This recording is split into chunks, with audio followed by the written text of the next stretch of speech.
Bonjour mesdames, bonjour mesdemoiselles, bonjour messieurs et bienvenue à cette nouvelle édition de votre magazine qui passe sur www.svenmedia.info, Radio Sven 89.3 MHz, ici à Bukavu, au Sud Kivu, en République démocratique du Congo. Aujourd'hui, nous recevons pour vous Madame Laurence Bibeau. Laurence Bibeau, elle est belge. Bonjour Madame. Absolument, elle est belge. Et bienvenue à ce plateau. Merci beaucoup. Karibu kwetu. À santé. À santé. Ah, merci beaucoup. C'est ça l'ambiance de chez nous. Vous avez quitté la Belgique, vous êtes aujourd'hui à Bukavu et vous êtes humoriste. Oui, je suis humoriste, je fais du stand-up et puis je fais aussi de la radio, comme vous, et un peu de télévision, mais je préfère la radio. Pourquoi ? Parce que je trouve qu'on est plus libre à la radio, parce que on peut parler aux gens et on ne sait pas où ils sont. Ils sont à leur travail, ils sont dans la rue, ils sont chez eux. Ils sont dans la cuisine aussi. Ils sont dans la cuisine, ils sont dans la voiture pour ceux qui en ont, et ils choisissent d'écouter la radio. Et je trouve qu'à la télévision, on arrive chez eux, et c'est moins libre. Et je trouve qu'en radio, c'est mon média préféré. Et comment vous faites-vous pour choisir vos sujets ? Eh bien, moi, mes sujets, souvent, c'est féminin. Ok. Ce qui m'intéresse de manière un peu inconsciente, c'est la condition des femmes. Et donc, ça m'intéresse depuis toujours. Et je me rends compte qu'en fait, depuis toujours, si j'ai fait des spectacles, c'est avec des personnages féminins, que ça m'a toujours intéressé, comment les femmes faisaient. Et je me rends compte que j'ai souvent été à la radio ou à la télévision la première femme à faire des choses. Vous avez parlé de la condition des femmes. Pourquoi vous estimez qu'il faut prendre cet angle-là de la condition des femmes ? Peut-être parce que ma maman était très impliquée, mais qu'elle avait 5 enfants et qu'elle n'avait pas toujours les moyens de combattre comme elle aurait voulu ou d'aller au bout de quelque chose. Et je crois que d'avoir vu ma maman qui essayait à une période où c'était encore plus difficile, je crois que ça m'a donné envie de continuer. Alors, après avoir choisi les sujets, vous devez prendre un angle. Oui. Et l'angle, vous le choisissez par rapport à quoi ? Alors, je vais essayer d'être concrète. Par exemple, quand ici, Panzi, Kathleen et Isabelle m'ont proposé de les suivre, j'ai tout de suite dit oui pour plusieurs raisons. J'ai dit oui parce que je ne connaissais pas le Congo et que, pour revenir à mes parents ont passé 3 ans au bord du lac, à Bukavu, mais je ne sais pas où. Et donc, ils sont revenus avec des souvenirs. Et moi, petite fille, j'ai entendu beaucoup de choses agréables, beaucoup de choses désagréables aussi, puisqu'on connaît tous l'histoire. Et donc, je voulais revenir et me faire ma propre idée. Et en plus, c'était un projet qui s'occupait de femmes. Donc, je suis venue en leur disant, je vais essayer d'être utile, je vais prendre des sons, et quand je retourne à la radio, je fais un petit montage, et je vais essayer d'intéresser les gens.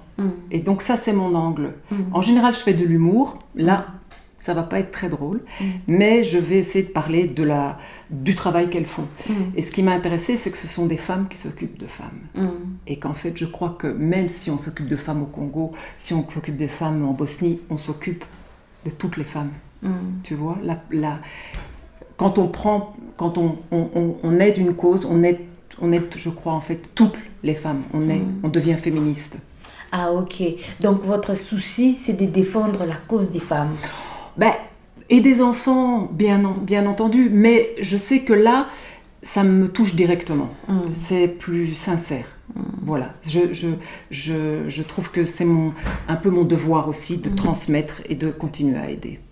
Alors là, quand vous parlez de la cause des femmes, c'est plus les femmes de votre pays ou bien du monde entier ? Comment ça se passe ? C'est la première fois que je viens en Afrique, alors tu vois, j'apprends beaucoup de choses. Alors je me rends compte qu'on a beaucoup de chance chez nous. Donc au début c'était chez moi, autour de moi, les femmes que je voyais, comment on parlait d'elles, comment elles étaient traitées. Aujourd'hui, là, je me retrouve dans un pays où tout va mal et peut-être les femmes sont encore plus victimes. Donc je découvre. Et donc j'essaye juste à toute petite échelle d'en parler et on va faire une soirée et je vais essayer de transmettre et je vais même essayer d'amuser aussi les gens. Parce que je crois que par l'humour, et je sais à qui je parle parce qu'au Congo, vous riez tout le temps. Vous terminez très souvent vos discours, même quand ils sont sérieux, par un grand éclat de rire. Et vous avez beaucoup d'humour. Et tout le monde n'est pas comme ça. Et donc, je vais essayer aussi de faire rire parce que vous savez que pour venir dans votre pays, c'est un parcours du combattant. Et donc, je vais essayer de raconter aux gens ce que c'est que d'essayer déjà d'arriver ici. Et puis, une fois qu'on arrive ici, toutes les épreuves qu'on doit passer et tout ce qu'on découvre. Et j'espère que aussi par l'humour, j'arriverai à faire passer des choses. Ah, donc désormais, vous élargissez votre champ. Oui.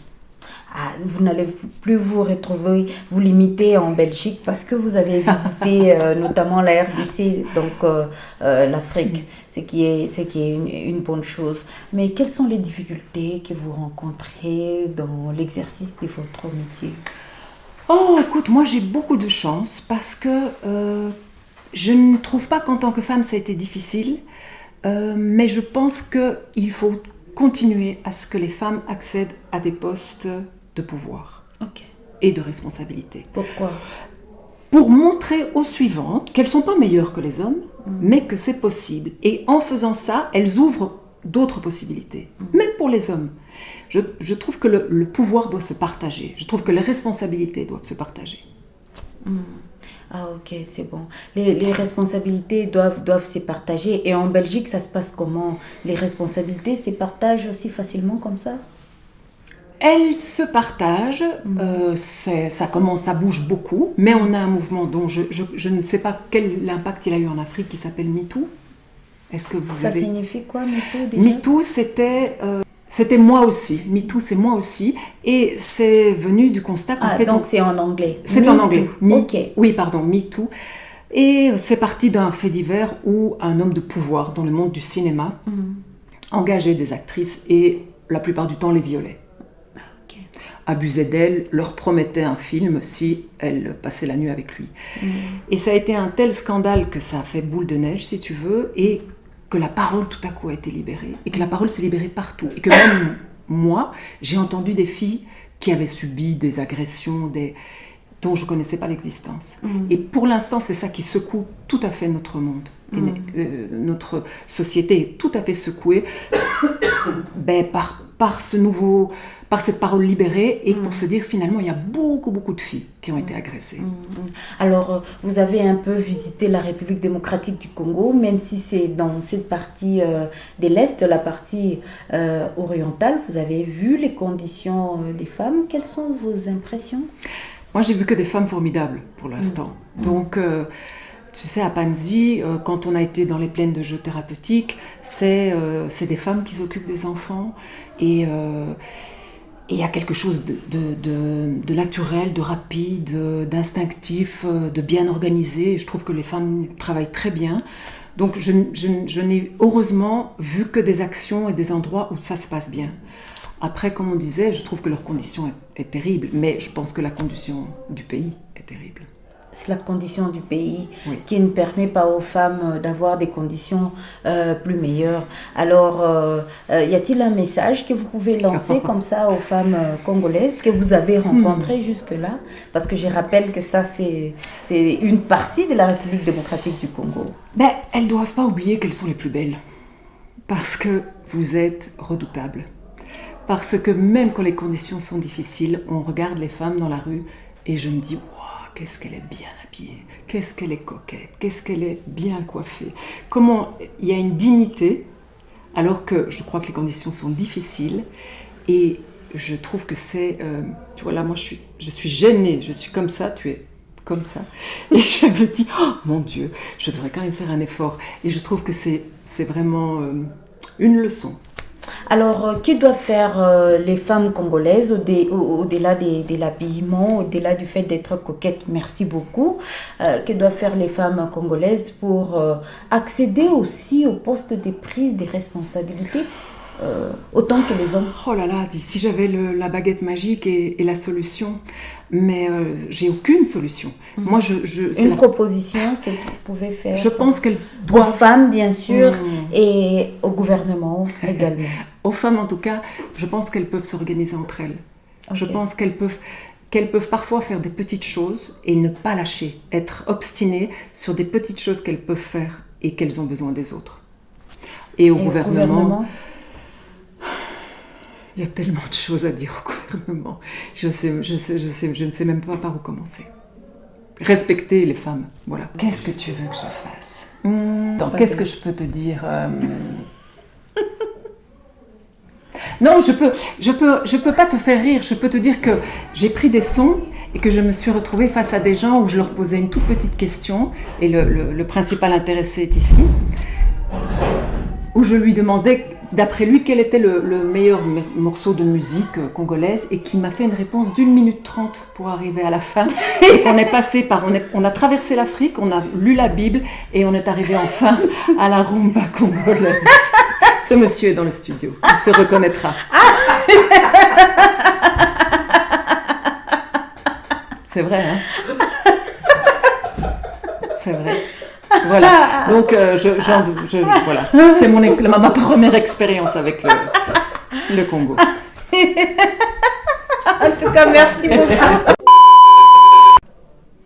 Ok, merci beaucoup Laurence Bibo. Merci. Merci d'être passée à notre studio et la radio Sven. Je crois que ça ne sera pas une première et une dernière. Ah, je suis très contente.